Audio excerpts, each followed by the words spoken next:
ఏమండోయ్, ఈ కనిపిస్తున్న గ్రామం పేరు గుమ్మిలేరు. ఇది మెండపేట పక్కనే.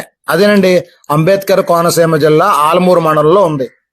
ఈ గుమ్మిలేరులో ప్రతి సంవత్సరంలాగే ఈ సంవత్సరం కూడా భోగి పండగని సరికొత్తగానే నిర్వర్తించారు. అది ఎలా అంటే 1,20,000 భోగి పిడకలతో సుమారు 1/2 కిలోమీటర్ దూరం, చూసారా ఎంత పొడవుందో, అంత దూరమైన భోగి పిడకల దండను తయారు చేసి గ్రామస్తులంతా ఊరి చివరున్న వెంకటేశ్వర స్వామి ఆలయం నుంచి ఊరంతా ఊరేగించి ఊరి మధ్యలో ఉన్న భోగి మంటలో ఈ అతిపెద్ద దండను వేశారండి.